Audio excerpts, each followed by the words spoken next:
Hola, ¿cómo están? Qué gusto estar aquí en su programa Radio TV Taína. Soy Nancy Palacios y me acompaña. Adilene Morales. ¿Qué tal, amigos?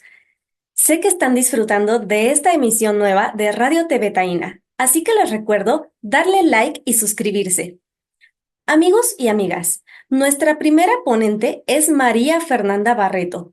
Ella es directora de la plataforma comunicacional Huele a Azufre y también es escritora. Cuéntanos, ¿cuál es la importancia de la creación de los BRICS? Bueno, buenas noches, compañeros y compañeras de TV Taína Internacional. Un gran gusto estar con ustedes una vez más aquí desde Caracas, Venezuela. Bueno, la semana pasada se realizó una reunión muy importante para el mundo, digamos, no occidental, que fue la reunión de los BRICS.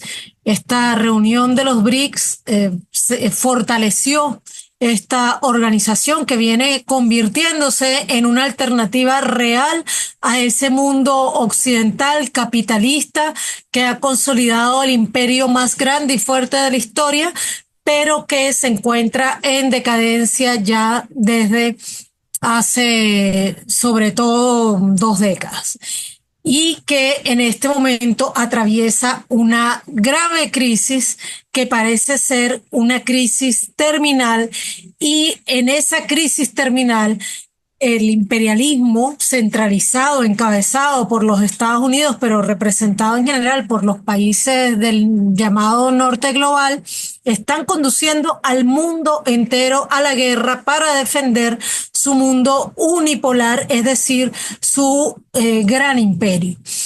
En ese sentido, todas las alternativas contrahegemónicas que están surgiendo y los BRICS como una alternativa de integración de distintas potencias y países que, aunque no necesariamente rompan con el sistema capitalista, sí han decidido sacar adelante proyectos nacionales que se enfrentan a los designios del imperialismo, es decir, de algún modo, incluso sin romper con el capitalismo, se están insubordinando.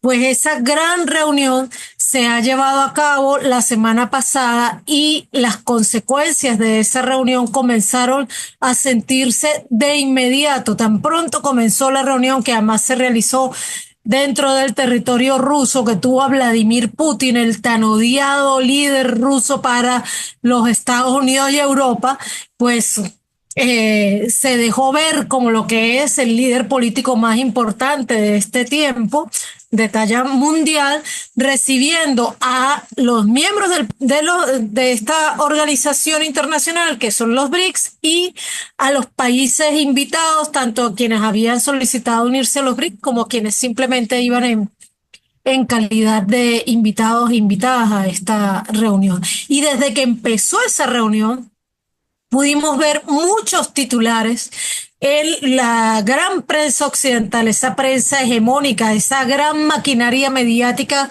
cada vez más cartelizada, donde se expresaba el gran temor de Occidente ante esta importante reunión, sobre todo porque uno de los puntos a tratar, uno de los puntos centrales de esta reunión es acabar con la hegemonía del dólar como moneda de reserva internacional y de las transacciones internacionales en general. Y en eso se avanzó. Ese gran temor de el imperialismo y en particular de la economía estadounidense y europea se concretó porque esta cumbre de los BRICS apuntó a fortalecer los intercambios en monedas nacionales y además habló de generar nuevas alternativas de financiamiento desde el banco de esta propia organización y también a generar nuevos sistemas de intercambio entre los BRICS y entre los BRICS y las regiones y naciones amigas, en este caso América Latina, nuestra América, y el ALBA TCP, que además estuvo muy representada en esta reunión. Así que surgieron muchas cosas importantes de esta reunión de los BRICS, además el pronunciamiento sobre el genocidio que está ocurriendo en Palestina, también la búsqueda de una negociación para Ucrania, pues digamos, para esta guerra de la OTAN contra Rusia que tiene como teatro de operaciones Ucrania, y en suma fue una reunión de impacto geopolítico mundial. ¿Afectó de alguna manera el veto de Brasil a Venezuela para su ingreso a los BRICS?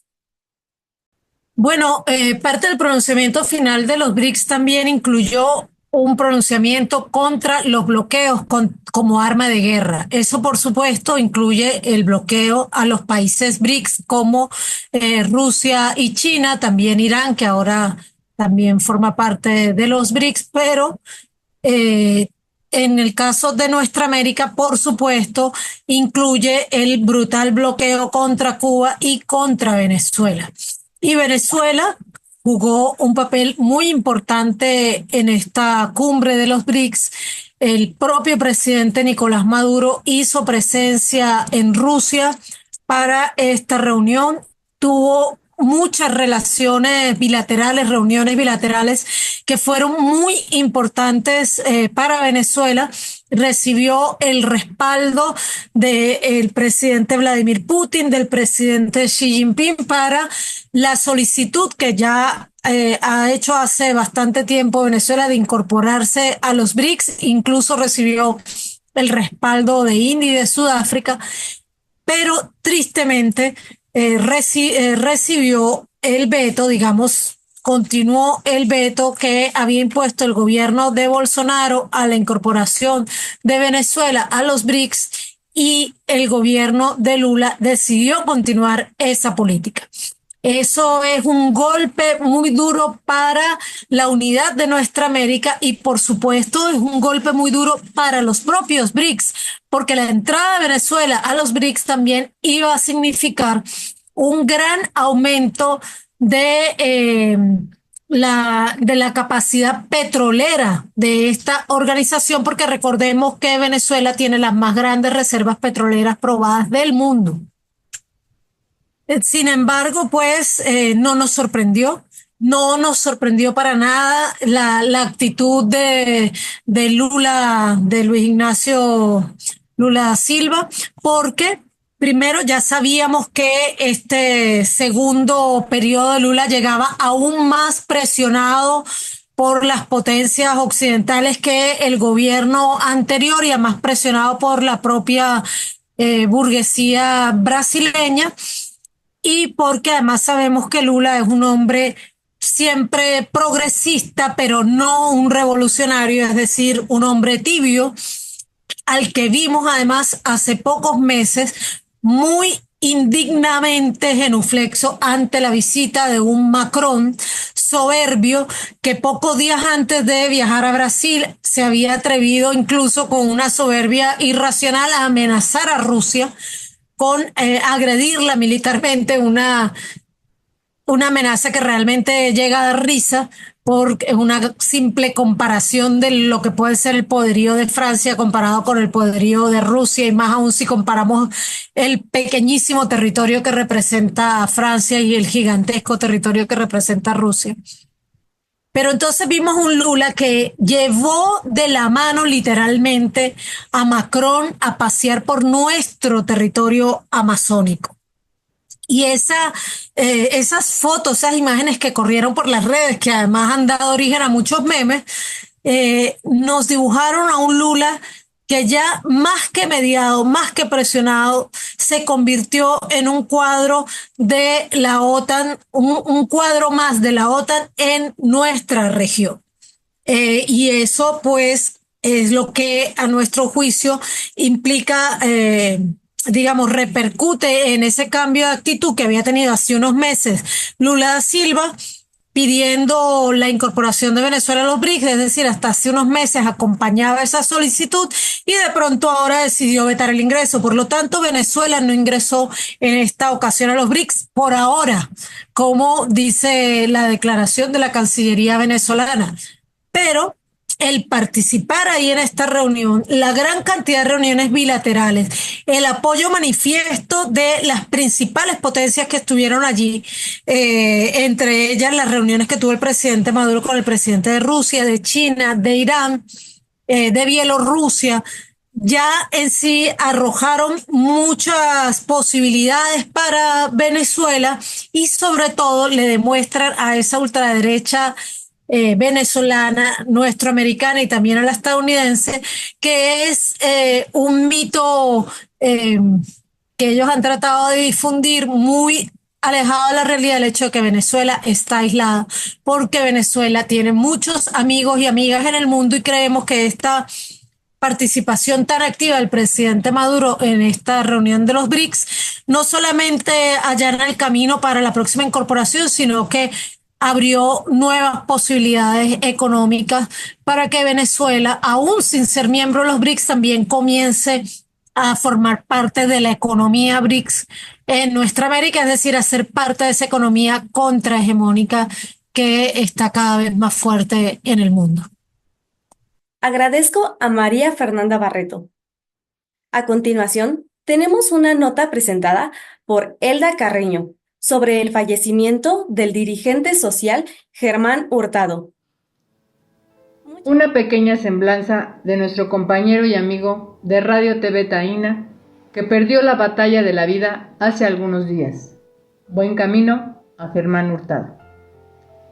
Germán fue fundador de la Unión de Vecinos de la Colonia Doctores, después del sismo de septiembre de 1985. Impulsa y es fundador del Frente del Pueblo en 1990, el cual tiene un papel muy importante en la vida política de México. En 1993 sale a las calles con el Frente del Pueblo a impedir la reforma al Código Civil en materia inquilinaria que impulsa Carlos Salinas de Gortari. El Frente del Pueblo, con Germán, brinda apoyo total al Ejército Zapatista de Liberación Nacional, EZLN, en Chiapas. En 1999, en el gobierno de Ernesto Zedillo, este intenta privatizar la educación y surge el Consejo General de Huelga, y Germán, junto al Frente del Pueblo, brinda apoyo incondicional al Consejo, así como su solidaridad con el movimiento en contra de la privatización de la industria eléctrica que llevó a cabo el Sindicato Mexicano de Electricistas y el Frente. En el mismo año, junto al puertorriqueño independentista Ramón O'Neill y otros compañeros, crean el Comité de Amigos de Puerto Rico que impulsa la lucha de independencia de Puerto Rico, así como su apoyo al pueblo de Atenco cuando se quería despojar a los habitantes de estos terrenos para la construcción del aeropuerto en Texcoco.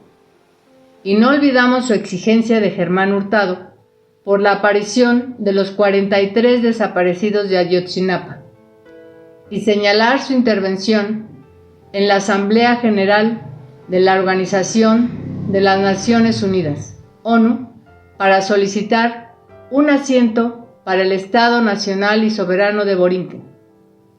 Esto es solo una parte del gran trabajo que se le reconoce con gran afecto después de su partida. Radio TV Taína envía un fraterno abrazo a su compañera e hijos por su pérdida. Descansa en paz, Germán Hurtado Aldana, noviembre de 2024. Muchas gracias a Elda Carreño. En nuestro segmento cultural tenemos una entrevista realizada por nuestro compañero Enrique Caruqui a Juan Carlos Calzada Espinosa. Él, en 2011, fue invitado a ser parte del video documental México Flamenco, dirigido por la Fundación Ternicalo Siglo XXI de Barcelona, cuyos sponsors fueron Diego El Cigala y Óscar de León.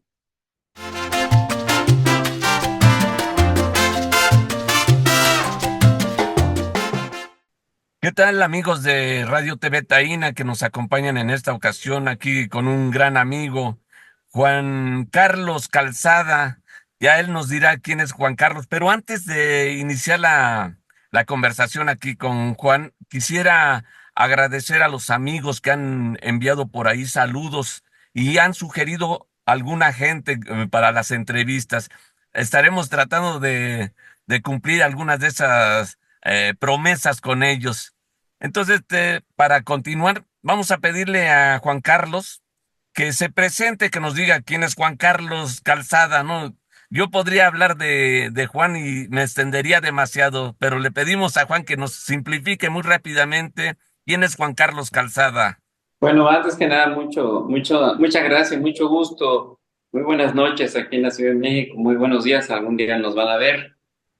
Juan Carlos Calzada es una persona común y consciente, que pues a través de los años ha venido aprendiendo muchísimas cosas propiamente de México, mi país. Y pues me gustó la idea de empezar con un proyecto que se llama Jóvenes Orquestas. El proyecto es social, el proyecto es un proyecto con carácter social y cuya finalidad es contribuir con los jóvenes, con los niños, con la comunidad a partir de un instrumento musical y revalorando nuestras culturas porque estábamos muy agringados y muy occidentalizados. Entonces, cuando la gente empieza a oír la música propia, inmediatamente hay un sentido de pertenencia, hay un sentido de respeto para tu país, para tu comunidad, para tu familia, y se va restableciendo lo que se le llama el tejido social. Y la verdad ha sido toda una experiencia convivir, compartir con niños, con jóvenes, con adultos mayores. Y la idea fue no establecernos en un espacio cerrado. Nosotros, viendo también que eso fue parte del objetivo, viendo también la descomposición social, sobre todo en los jóvenes, decidimos salir a las calles a buscar su quehacer cotidiano de los muchachos. Los jóvenes per se, a una edad, pues no tienen interés a veces ni de ir a la escuela, mucho menos meterse en un aula para aprender solfeo. Lo que nosotros hicimos es acudir a sus espacios donde ellos constantemente o cotidianamente se reúnen pues para hacer algunas actividades, pero cuando se cansan de hacer algunas actividades, pues como que el ocio empieza a permear y empiezan a pensar de otra manera. No culpo justamente a ninguno de los jóvenes porque para mí el joven es algo maravilloso. Sin embargo, pues a falta de atención, pues tienden a hacer otras cosas. Entonces yo lo noté, hicimos un estudio, hicimos un balance, el estudio con músicos, vénganse para acá, vamos a ver qué podemos lograr, vamos a ir trabajando con ellos. Y la verdad, el proyecto que yo encabezo inicia en el 2007, con un alumno y en la calle, y empezamos a trabajar. Y ese alumno, voy a omitir su nombre, solo voy a decir su alias, le decían el Huesitos, pues que estaba metido en algunas cosas por ahí. Entonces me dice, yo tengo amigos, entonces me ayuda, dice, y también me los traigo, le digo, pues échale para acá. Y empezaron a llegar jóvenes, y jóvenes y más jóvenes. Entonces tenía 3 guitarras, y las 3 guitarras, pues en menos de 5 minutos se agotaron. Y pues lo que hicimos fue mostrar un elemento humano que se llama compartir, y compartíamos la guitarra, irnos juntando, ir haciendo esa cuestión humana, ¿no? De que si no tienes, pues comparte, y si lo tienes, pues aprovéchalo. Entonces esta fue la situación. Sí. Y descubrí una metodología muy sencilla de hacer música en cuerdas. Mi especialidad es la cuerda. Yo toco instrumentos latinos, latinoamericanos, también andinos, toco música mexicana. Mi instrumento principal es el arpa. Yo toco arpa jarocha y otro tipo de arpa. Los estilos, quiero decir. Entonces, pues descubro que la música puede ser y es muy lúdica. Entonces decíamos de repente, vamos a ver un ritmo colombiano, la guabina, por ejemplo. Y entonces oíamos los tolimanenses, algo así se llaman, y oíamos el sombrerito, el ritmo, entonces yo lo captaba, veía, y entonces, ¿cómo lo enseño? Pues empecé a través de flechitas y cosas, pero también con palabras como esta. El ron, chicharrón, les decía, a ver, ron, chicharrón, y los chavos empezaban a tocar. Cada frase que decía correspondía a un movimiento de la mano. Oye, Entonces, Juan Carlos, déjame preguntarte una cosa, Juan Carlos, porque de hecho tú ya entraste a Pues, platicarnos, a comentarnos sobre tus trabajos que has realizado. Quisiera agregar algo, Juan Carlos. sí, claro. Efectivamente, tu trabajo siempre ha sido con niños, con jóvenes y en situaciones, en lugares donde menos son atendidos y principalmente en cultura, ¿no? Son lugares donde los jóvenes ni siquiera han tenido oportunidad de acercarse a un instrumento, a una guitarra, a un charango, a una quena, etcétera. Y a mí me consta, o sea, yo de hecho muchas veces o veía tu trabajo en lugares como son los parques, en las calles, realizando ese trabajo de acercamiento con los jóvenes. Yo siempre pensé que era esa parte de rescatar a los jóvenes de la calle, ¿no? Que normalmente en las zonas donde tú has hecho tu trabajo son zonas muy difíciles, muy duras. Sí. eh, Como fue el caso por ejemplo, muy cercano a mi casa, es una zona, hay un camellón muy grande y ahí estabas trabajando con jóvenes. Sí, Ese es el trabajo de Juan Carlos Calzada, atender a los jóvenes y mostrarles que hay otras opciones, que hay totalmente. otra manera de también de relacionarse y reestructurar ese tejido social que en muchos casos para los jóvenes es muy difícil con su familia, con el medio ambiente donde se desarrollan.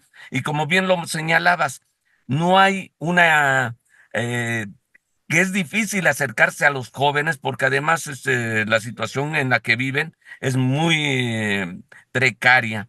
Y bueno, pues antes de agregar que no nos quisiste decir de dónde eres, Juan Carlos, Bueno, quiero el que nos pueblo. señales. Mi idea era de que te presentaras y dijeras, yo soy de una zona muy cercana a Coajinicuilapan, que es una zona de negros, o sea, gente de origen, le dicen afroamericanos. Ujú.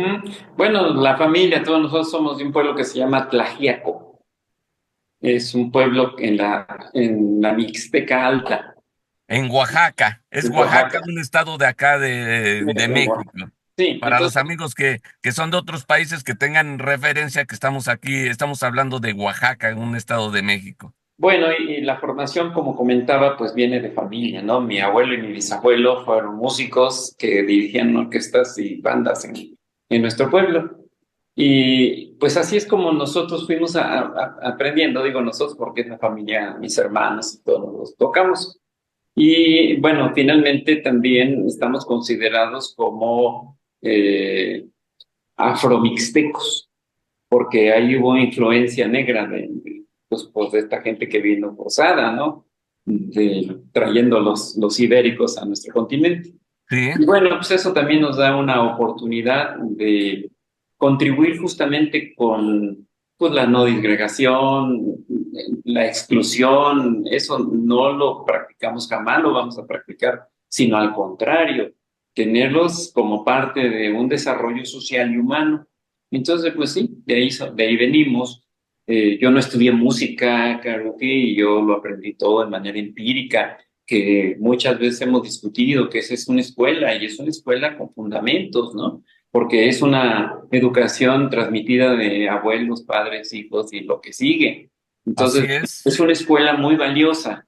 Desafortunadamente, pues la academia como tal que viene de Occidente, pues si no es la música con el solfeo, pues no lo consideran, ¿no? Aunque también Sí, hemos tenido ahí algunas sí, no, fíjate, quiero señalar también, Juan Carlos, que eh, retomaste la música mexicana, el son jarocho, son huasteco, todos esos géneros que antes eran considerados como un género menor, Sí, eran como insignificantes y bueno, pues si no mal yo me acuerdo, tenemos años de conocernos, Juan Carlos, yo estaba también muy chavillo, eso siempre me toca aquí decir que yo hace muchos años que algún día fuimos jóvenes, ¿no? algún día fuimos jóvenes, sí.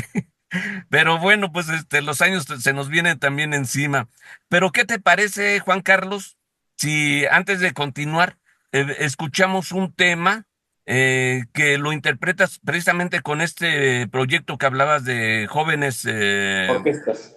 jóvenes orquestas, exactamente.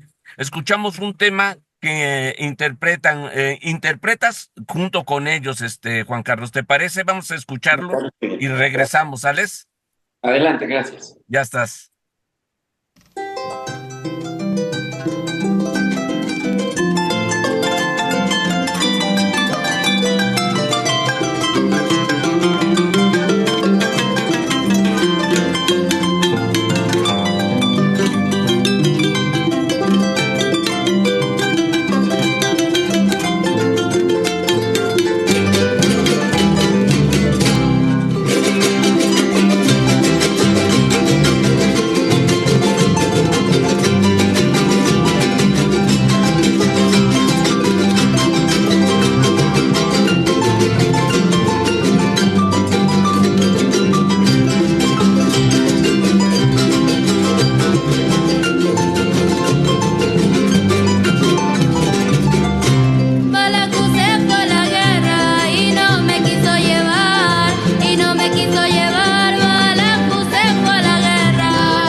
Bueno, pues ¿qué les pareció este tema? Jovencitos, o sea, en realidad los que interpretan esta música son podemos decir que son unos niños y ya con esa habilidad tocando la música. De un programa por ahí también conocido aquí en México, también una amiga, Cristina Pacheco. Bueno, pero para seguir aquí hablando sobre este trabajo de Juan Carlos, quiero recordar que él tenía un trabajo ahí en una zona del norte de la Ciudad de México, que es Coatepec, Juan Carlos, Cuautepec. y ahí realizabas un trabajo también con los jóvenes. ¿Por qué no nos platicas tantito y además nos redondeas esa información, Juan Claro que sí, Carlos? bueno, el grupo que vieron con Cristina Pacheco, que en paz descanse, todos los niños son de algunas colonias, o más bien de cada colonia. Tuve la, procuré más bien tomar de las colonias mucho más vulneradas, que pues sus condiciones de vida eran muy, muy precarias, ¿no? Papá y mamá a veces trabajaban, no trabajaban, y lamento decirlo que algunas veces estaban en situaciones de alcoholismo y otras cosas, ¿no? Drogadicción. Y pues los niños y las niñas que ven ahí, hay dos niñas que se llaman Nicole y Atsili, son migrantes de Veracruz, llegaron aquí a Cuautepec, que ubicarlo pues sí, geográficamente estamos muy al norte de la ciudad. Estamos en la Sierra de Guadalupe. Es decir, este lugar no tiene ni como para jugar en las calles, ¿no? Ahí los chavos, los jóvenes, pues se pierden porque no hay que hacer. Bueno, y de ahí retomamos y invitamos a los jóvenes que finalmente llegaron solos, porque instalan en los parques y en esto, y llegaron ahí el papá, oiga, le traigo amigo, puede recibirlo, amiga, con todo gusto, ¿no? Entonces vamos haciendo el trabajo y pues son colonias que están permeadas igualmente por dos reclusorios, unos reclusorios que pues en vez de dar alternativa a los jóvenes, pues los meten a las cárceles. Como decía mi amigo y queridísimo Eduardo Galeano, el mundo al revés, el mundo patas para arriba, ¿no? Primero te hacen que consumas, llegas y tal, y luego te jalan y te meten a reclusorio. Y luego estás ahí pagando cosas y sacando dinero, etcétera, etcétera. Entonces, pues en vez de hacer eso, ¿por qué no escuelas de música, escuelas, universidades, más educación, más cosas para nuestros jóvenes? Y lo hemos demostrado, el trabajo que ven con Cristina Pacheco, pues una calidad para la edad que tienen y las condiciones con las que nos juntamos, tienen una calidad excepcional. Igualmente nosotros tuvimos la oportunidad de compartir con Diego El Cigala y Oscar de León en un video documental que se llama México Flamenco, que está en YouTube y lo pueden ver y van a ver las condiciones donde trabajábamos nosotros. También tuvimos la fortuna en 2018 de hacer coros, bueno, los chavos, los jóvenes, de hacer coros a Roger Waters. Entonces vino a la gira en 2018 aquí a México, convocó un coro y nosotros fuimos los ganadores de esa convocatoria y se fueron. Entonces le da un giro a sus vidas, a sentirse parte de un desarrollo de los chavos, ¿no? Se dan cuenta toda la capacidad y se dan cuenta de su talento. Esos jóvenes ahora ya están terminando las universidades, la mayoría de ellos se volvieron muy dedicados para su escuela y algunos continúan la educación musical y siguen en estos lugares, trabajan. Perfecto, Juan Carlos. Eso es la importancia que tiene el trabajo que has desarrollado y se te Sí. reconoce y en muchos lugares se te ha reconocido, eso tengo yo entendido. Y si quisiéramos hablar de dónde no te han reconocido, sería largo el camino. Pero, Juan Carlos, queremos decirte que se nos acabó el tiempo. Pero con el compromiso, Juan Carlos, además aquí abiertamente, de que podamos seguir hablando del trabajo de los jóvenes y que en otro momento los podamos presentar con su material a los nuevos jóvenes que hoy tienes, porque yo te vi nuevamente con unos jovencitos, tocando. Entonces, te queremos hacerles la invitación para que colaboren nuevamente con nosotros y de parte de Radio TV Taína agradecerte, Juan Carlos, el que hayas podido colaborar con nosotros. Pues sí, muchas gracias. Yo agradezco la invitación, agradezco que esta imagen que estamos ofreciendo, pues me han congratulado hacer esto. No, la verdad es que mi trabajo siempre ha sido muy discreto, tranquilo, porque pienso siempre en beneficiar con lo que yo sé, pues, a los chavos, porque creo que ningún joven se merece, pues a veces la vida que nos ofrece, ¿no? Y antes de despedirme, si me permiten, quiero enviar un abrazo fraterno para nuestros hermanos puertorriqueños, que me emociona y me sublima ese cuatro puertorriqueño que se parece al requinto jarocho. Entonces, esos lazos, esas expresiones musicales, pues solamente en las mentes raras dicen que hay fronteras. No hay fronteras. América Latina y América en general somos una misma casa, donde tenemos las mismas costumbres, hablamos el mismo idioma y tenemos las mismas necesidades, pero también tenemos las mismas creatividades para darle vuelta a cualquier problemática. Y el arte y la cultura es uno de los bálsamos más efectivos que existen. Me despido con eso y muchísimas gracias. Muchas gracias, Juan Carlos. Gracias. Qué excelente entrevista. Muchas gracias a Juan Carlos Calzada y a Enrique Caruqui. Tenemos el honor de contar con la doctora Norma Bautista Romero. Ella tiene un doctorado en Derechos Humanos. Es maestra en Derecho. De igual manera, es consultora privada en seguridad, justicia, género y derechos humanos. En años recientes se ha dedicado a la docencia en escuelas privadas e instituciones públicas y privadas. Es directora general de Humanismo y Legalidad, organización de la sociedad civil enfocada en defensa de los derechos humanos y conductora del programa Reivindicando Derechos por CIPAC. Cuéntanos, ¿cuáles son los obstáculos en el acceso a la justicia en casos de violencia de género contra las mujeres? Pues muchísimas gracias a Radio TV Taína por esta invitación y pues un saludo fraternal a nuestros compañeros que siguen en la lucha por su independencia en Puerto Rico.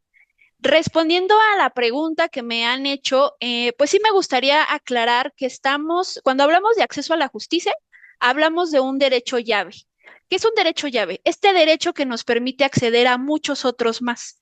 Cuando estamos hablando de temas de violencia contra las mujeres, el acceder a la justicia para poder resolver conflictos o para poder hacer del conocimiento de la autoridad de hechos constitutivos de delito, ¿no? Comisiones delictivas, agresiones que están cometiéndose en contra de las mujeres, pues es importante tener este acceso a estas autoridades imparciales que van a investigar de manera correcta y que desde ahí podamos nosotros ejercer ese derecho.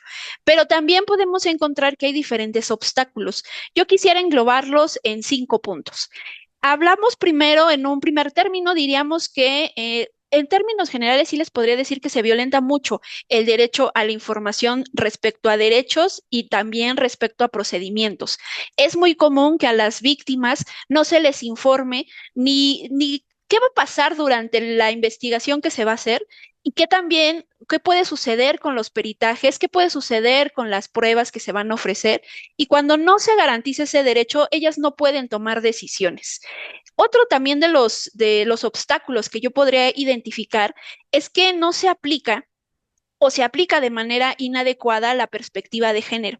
Esta es una herramienta metodológica que se debe de ocupar dentro de las investigaciones ministeriales. Se puede ocupar en otras instancias, pero se ocupa en particular en las investigaciones ministeriales cuando necesitamos ubicar dónde están las asimetrías de poder dentro del hecho delictivo.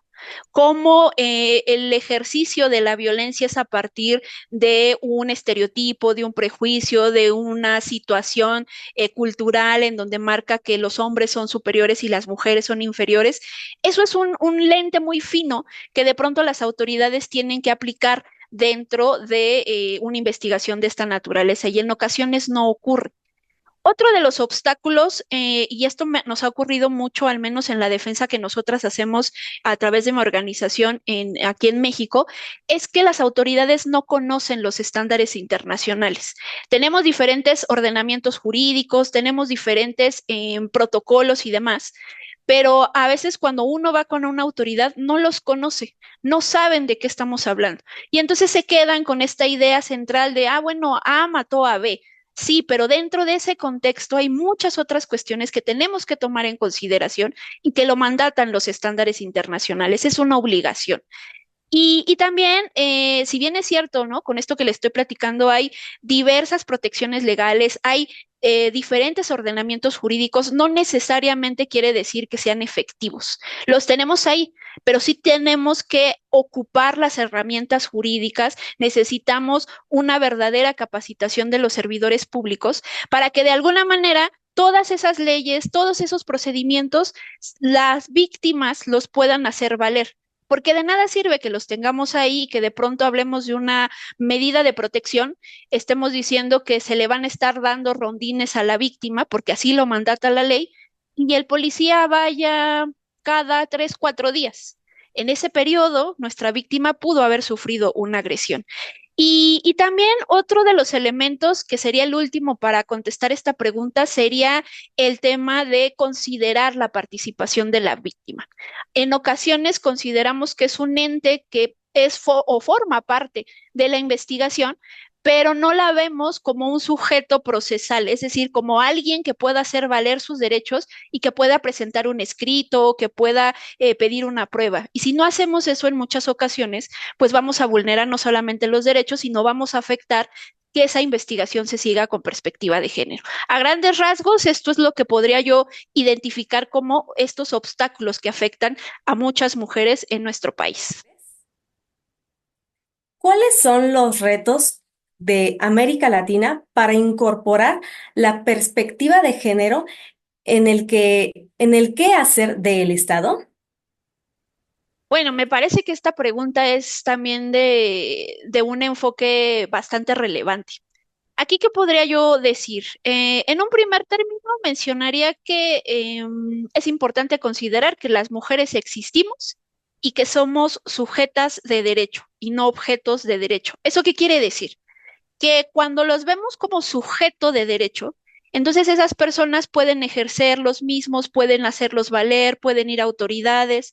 Cuando las vemos como objetos de derecho, bueno, necesitan protecciones, ellas no pueden hacer nada.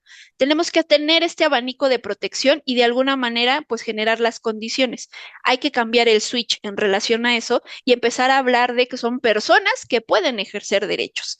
Otro elemento que hemos estado abordando desde la pregunta anterior es la perspectiva de género.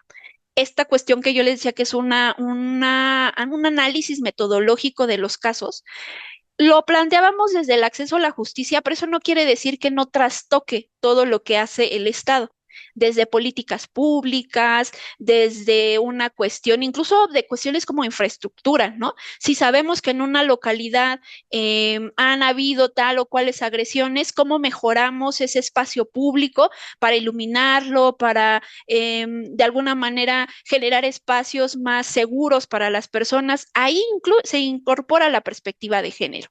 Y desde ahí también hablamos que son acciones del Estado desde la autoridad más alta que podamos tener hasta la más pequeñita, ¿no? Hasta aquella persona que de pronto puede recibirnos una hojita, ¿no? Y ponernos un sello, hasta nuestras máximas autoridades. Todas esas personas tienen que hacer valer la perspectiva de género y pues tomar en consideración que desde ahí podemos visibilizar esas asimetrías de poder. Otro elemento consideraría, y eso también nos involucra no solamente al Estado, sino a todos en su conjunto, desde una visión social, comunitaria, hay que trabajar muchísimo más en reforzar los temas de erradicación de prejuicios, de estereotipos y de mandatos de género. Yo de pronto en las clases les digo, ¿no? Para tratar de clarificar estos temas, ¿qué son los mandatos de género? ¿Ustedes se acuerdan cuando nos teníamos estas muñequitas, ¿no? Que recortábamos con papel y venía un vestidito, un sombrerito, unos zapatitos y que se pegaban? Imagínense que esos son los roles de género. Un vestidito que le ponen a la muñequita, un trajecito que le ponen al hombre. Pero de pronto esos trajecitos no nos entran, ¿no? Como que nos quedan forzados. ¿Por qué? Porque alguien mandó a hacer esos trajes. Lo que tenemos que empezar a cuestionar es precisamente, ¿y quién hizo esos trajes? ¿Y por qué tienen que ser rosas? ¿Por qué tienen que ser azules, no? Y que desde ahí vayamos generando este entendimiento sobre la diversidad. Que esos mandatos de género, pues de pronto sí generan restricciones de derechos. Y el último punto que yo quisiera tocar es que debemos de entender a la igualdad, esta igualdad de oportunidades, como una visión no es una competencia, no es una carrera. No se trata de tener ganadores y perdedores. Aquí lo que estamos buscando es generar pisos mínimos para todas las personas, para todas, sin ninguna condición, sin discriminaciones, y que a partir de ahí puedan ejercer sus derechos de manera óptima, puedan ejercer sus libertades. Y sí, de pronto necesitamos generar algunas ayuditas, por así decirlo, ¿no? Que se llaman en estos términos de derechos humanos y de atención a grupos especiales o a grupos en situación de vulnerabilidad, el término correcto sería ese. Sí necesitan ciertas ayudas. ¿Por qué? Porque estamos viendo que están precisamente en una desventaja y necesitamos nivelar esas condiciones sobre los otros. Entonces, cuando hablamos de una igualdad, hablamos de esta paridad en donde yo, el compañero, la compañera, en otro país, en mi país, en toda América Latina, podamos ejercer los derechos sin restricciones y sin ninguna distinción. Ese es el objetivo máximo que buscamos de pronto con esta visión derecho humanera, pero yo no lo veo como una utopía, sino lo veo como un horizonte, algo que podemos alcanzar si trabajamos en conjunto. Hay una función que le toca al Estado, pero también hay una labor que nos toca a nosotros como ciudadanos, como habitantes de una localidad, para poder hacer valer todos estos derechos. Exigir los nuestros, por supuesto, pero permitir que los demás los puedan hacer valer. Yo creo que esos serían los principales retos que tenemos en este tema. Muchas gracias a la doctora Norma Bautista Romero.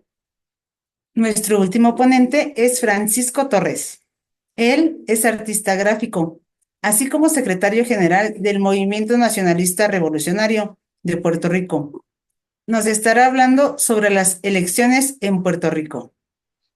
Saludos a todos los oyentes y televidentes de Radio TV Taína. Les envío un cordial saludo desde Puerto Rico. En la noche de hoy lo que vamos a tratar es el proceso eleccionario que se dio en Puerto Rico. No vamos a entrar en un análisis detallado, pero sí queremos mencionar cómo fue el proceso para que tengan un entendimiento de lo que se ha dado en Puerto Rico, que de una manera ha sido histórico. En estas elecciones hubo una alianza entre el Partido Independentista Puertorriqueño y el Movimiento Victoria Ciudadana. Esta alianza, pues, desde un principio tuvo unos contratiempos porque aquí se había creado una ley que prohíbe el que los partidos se puedan agrupar para participar juntos con los mismos candidatos en una elección. Ellos por lo menos llegaron a un acuerdo en el cual iban a apoyar ciertos candidatos de cada colectividad y así fueron a las elecciones, pudiendo superar el problema que le estaban representando el Partido Nuevo Progresista, un partido anexionista, y el Partido Popular Democrático. Resultado de estas elecciones fueron históricas. Es la primera vez después del 1952 en que un candidato del Partido Independentista Puertorriqueño queda segundo en las elecciones, superando al partido más antiguo de Puerto Rico, es el Partido Popular Democrático. Resultó favorecida Jennifer González del Partido Nuevo Progresista. Ella ganó las elecciones con un 39.45% de los votos. En segundo lugar quedó Juan Dalmao del Partido Independentista Puertorriqueño con un 32.78%, o sea que hubo solamente una diferencia de un 6%. Esto cambia totalmente el panorama que se había estado dando hasta este momento, porque siempre se había planteado que la independencia era minoritaria en Puerto Rico, y producto de estas elecciones se demuestra que tal cosa es falsa. De hecho, muchos independentistas que usualmente son abstencionistas participaron en estas elecciones. Ciertamente es que la combinación de la alianza del MSB y del PIB solamente alcanzó 19.000 votos más que en las pasadas elecciones, combinando los votos en las pasadas elecciones de ambas colectividades. Pero no por ello deja de ser un aumento bastante cuantitativo. En el proceso también se llevó a cabo un plebiscito que simplemente es más que nada, no es un plebiscito, sino una encuesta sobre la independencia, la anexión y la libre asociación. El Partido Independentista llamó a sus electores a que dejaran la papeleta en blanco. Y producto de esa encuesta, porque no se puede llamar de otra manera, no es un plebiscito, porque no obliga a nadie a acatar lo que de ella resultó. En esta, la anexión obtuvo 528.379 votos. La independencia, 286.923. La libre asociación, 114.676. La libre asociación es algo más avanzado que lo que es el Estado Libre Asociado. Promueve la adquisición de unos poderes soberanos que en estos momentos Puerto Rico no tiene. Muchos lo clasifican como un tipo de independencia. Cuando vemos a ver esto y sumado a las papeletas que no fueron votadas, que se dejaron en blanco o fueron mal votadas, que fueron 165.521, hay una cantidad de 567.120 votos en contra de la estadidad. O sea que la estadidad en estos momentos está, sí, cercana a la mitad, pero no representa realmente lo que el pueblo desea para Puerto Rico. El voto que salió por la independencia se multiplicó en un 1.000%, porque siempre era de un 3 a un 5% cuando hacían este tipo de encuestas en las elecciones sobre la independencia. Y ahora el número se multiplicó de una manera extrema, lo que quiere decir que en Puerto Rico sí hay una población alta que quiere la independencia de Puerto Rico. También es notorio señalar que en las elecciones del 2020, que también se hizo una encuesta, esta era entre estadidad sí o no.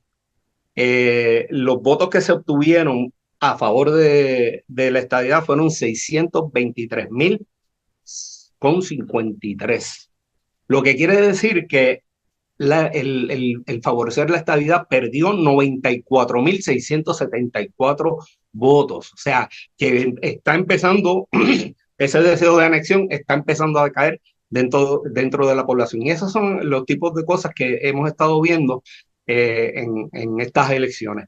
Hay una serie de candidatos que aún no son independientes en su mayoría, muchos de ellos del movimiento Victoria Ciudadana, que no se les permitió participar en la papeleta por unas cuestiones técnicas, que si bien se fue a los tribunales para poder resolverlo, los tribunales que están compuestos por jueces nombrados por el Partido Nuevo Progresista, pues falló en contra del MCB y esos candidatos tuvieron que irse por nominación directa. En estos momentos se desconoce cuál es la cantidad. Ahora bien, sí se está planteando que todo esto que ha hecho el Partido Nuevo Progresista, que ellos son los que han creado las leyes por las cuales han ganado las últimas 2 elecciones, ellos están pretendiendo nuevamente hacer fraude en las elecciones. Y para ello habían paralizado el conteo de los votos, que fueron votos adelantados enviados por correo de personas que no asistieron el día de las elecciones, sino que emitieron su voto previamente. Pasan de 100.000 esos votos Anoche tuve la oportunidad de escuchar a uno de los candidatos independientes, Eliezer Molina. Ellos habían creado, previo a las elecciones, un website donde las personas que estaban votando se les invitó a que indicaran por quiénes estaban votando. Las personas enviaron copias de las papeletas según habían votado, su nombre, su email, autorizando de que eso sea utilizado en caso de que sus votos no aparezcan. Y de acuerdo a los números que ha visto, que se recogieron en ese website, pues muchos de los candidatos que supuestamente en estos momentos están colgados y otros del MCB y del PIB que están peleando por un puesto senatorial o de representante están o a la delantera o están muy cerca de ganar.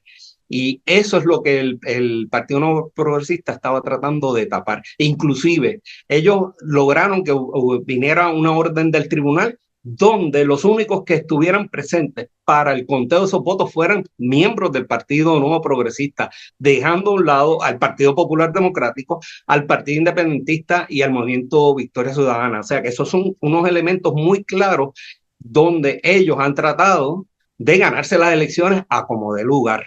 Y ese es uno de los problemas mayores que tenemos. Ciertamente, el Partido Nuevo Progresista, además de la gobernación, logró la mayoría tanto en el Senado como en la Cámara de Representantes. Y ahora lo más interesante de estos próximos 4 años es que todo lo que ellos han prometido y todo lo que ellos han dicho, si no lo logran y no lo hacen, es porque no tienen voluntad de hacerlo y porque habían mentido desde un principio. Como muy bien se pudo demostrar con la candidata a gobernadora, que desde en toda la campaña estuvo mintiendo descaradamente y se contradecía una vez que hacía unas declaraciones, en otras declaraciones contradecía lo que había dicho anteriormente. A pesar de eso, pues tuvo el favor de los votantes.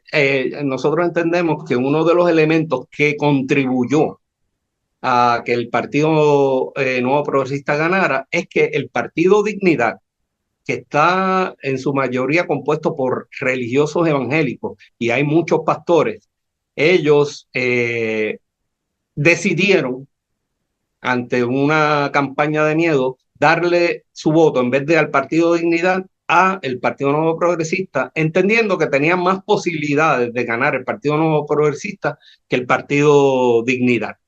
Y eso entendemos nosotros que fue uno de los elementos que contribuyó a que el Partido Nuevo Progresista ganara. Si tal cosa no se hubiese dado, y de hecho se puede medir con los votos anteriores del Partido Dignidad, que fueron 30,000, si esos votos no hubiesen ido a parar al Partido Nuevo Progresista, hoy en día el gobernador de Puerto Rico sería Juan Dalmau del Partido Independentista Puertorriqueño. Agradezco a Francisco Torres.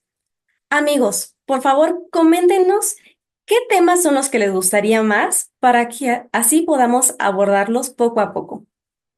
Ha sido un placer realizar un programa más para todos ustedes. No olviden suscribirse y regalarnos un like. Queremos agradecer en la producción técnica y edición a Freddy Vadillón, en la producción ejecutiva a Juan Antonio Papo Castillo y Ramón O'Neill Post-Mortem, a Rodrigo Lucena y a Enrique Caruqui. Nuestros colaboradores, Elda Carreño, Belén León, Enrique Aguilar, Raúl Pérez Ríos, Adilene Morales, Alonso Villalobos, Karen Rodríguez y Michelle Jiménez. A nuestra corresponsal en Perú, la doctora Amelia del Castillo. A nuestra corresponsal de Colombia, la doctora Angélica Dueñas. A Anita Avilés en el diseño gráfico.